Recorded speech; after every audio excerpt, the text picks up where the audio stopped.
ఆధ్యాత్మిక క్షేత్రంలో ఆధిపత్య పోరు రగిలితే లక్షల మంది భక్తులు తరలి వచ్చే ఉత్సవాల్లో అపశృతులు చోటు చేసుకుంటే కోర్టు ఉత్తర్వుల్ని కూడా పాటించకుండా భక్తుల విశ్వాసాలను పట్టించుకోకుండా ప్రవర్తిస్తే ఏమనాలి, ఎలా చూడాలి?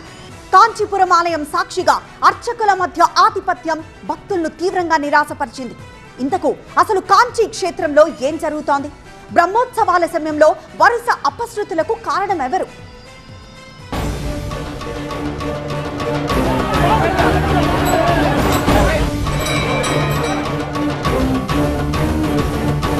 కాంచీపురంలోని శ్రీ వరదరాజ పెరుమాళ్ల ఆలయం 108 దివ్య దేశాల్లో అత్యంత ప్రాధాన్యం కలిగిన క్షేత్రాల్లో ఒకటి. IIHM స్టూడెంట్స్ ప్రపంచం మొత్తం ఉద్యోగాలు చేస్తూ లక్షల్లో జీతాలు సంపాదిస్తున్నారు. ఇప్పుడే చేరండి international institute of hotel management. Sri Ramanujacharyulu, Vedanta Desikulu, Manavala Mamunigal వంటి మహానుభావుల అనుబంధంతో క్షేత్రం వైష్ణవ ఆధ్యాత్మిక చరిత్రలో ప్రత్యేకతను సంతరించుకుంది. అలాంటి విశిష్ట క్షేత్రంలో నిర్వహించే బ్రహ్మోత్సవాలకు వేలాది మంది భక్తులు తరలివస్తారు. మే 28న ప్రారంభమైన బ్రహ్మోత్సవాలు కూడా అదే భక్తి వైభవంతో కొనసాగుతాయని భక్తులు ఆశించారు. ఉత్సవాల ప్రారంభం తర్వాత వరుసగా చోటు చేసుకున్న పరిణామాలు భక్తులకు తీవ్ర నిరాశను మిగిల్చాయి.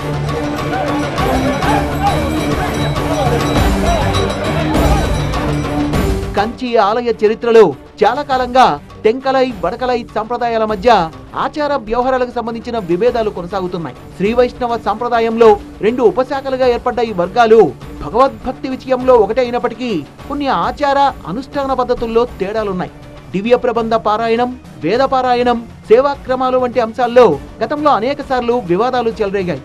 ఈ నేపథ్యంలో కోర్టులు కూడా జోక్యం చేసుకుని ఉత్సవాల్లో ఎవరు ఎక్కడ పారాయణం చేయాలి అనే విషయాలపై స్పష్టమైన మార్గదర్శకాలు ఇచ్చాయి. కోర్టు ఆదేశాల ప్రకారం మాడవీధుల్లో స్వామివారి ఉత్సవ విహారం జరిగే సమయంలో ముందు వరుసలో తెంకలై అర్చకులు దివ్య ప్రబంధ పారాయణం చేయాలి.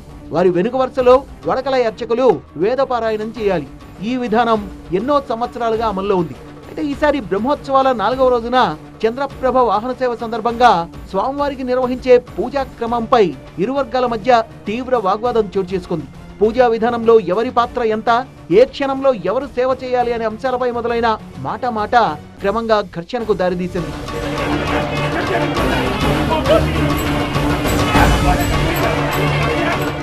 ఈ వివాదం చల్లారక ముందే మరో ఘటన భక్తులను తీవ్ర నిరాశకు గురిచేసింది. శేషవాహన సేవ సందర్భంగా స్వామివారి ఉత్సవ విగ్రహాల్ని మోసుకెళ్తున్న సమయంలో కర్ర విరిగిపోయింది.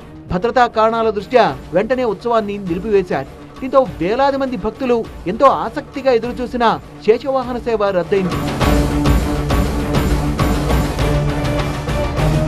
మరోవైపు యాళి వాహన సేవ విషయంలో కూడా అపశృతి చోటు చేసుకుంది. సాధారణంగా మాడవీధుల్లో వైభవంగా నిర్వహించాల్సిన ఈ సేవకు అవసరమైన ఏర్పాట్లు పూర్తిగా సిద్ధం చేయలేదు. దీంతో మాడవీధుల్లో నిర్వహించాల్సిన ఉత్సవాన్ని ఆలయం ప్రాంగణానికే పరిమితం చేశారు. స్వామివారిని మాడవీధుల్లో దర్శించుకోవాలని గంటల తరబడి ఎదురు చూసిన భక్తులకు నిరాశ ఎదురైంది. కాంచీపురం వరదరాజ పెరుమాళ్ బ్రహ్మోత్సవాలు కేవలం ఒక ఆలయ కార్యక్రమం కాదు, అది వేల ఏళ్ల ఆధ్యాత్మిక వారసత్వానికి ప్రతీక, లక్షలాది మంది భక్తుల విశ్వాసానికి ప్రతిబింబం. అలాంటి మహోత్సవాల్లో ప్రతి సేవ, ప్రతి వాహనం, ప్రతి పారాయణం భక్తి భావనతో నిండి ఉండాలి. వివాదాలు కాదు, దివ్యనామాలు వినిపించాలి. ఆరోపణలు కాదు, ఆరాధన కనిపించాలి. ఇప్పటికైనా తెంకలై వడకలై విభేదాలని పక్కన పెట్టి స్వామివారి సేవనే పరమావధిగా భావించాలని భక్తులు కోరుతున్నారు.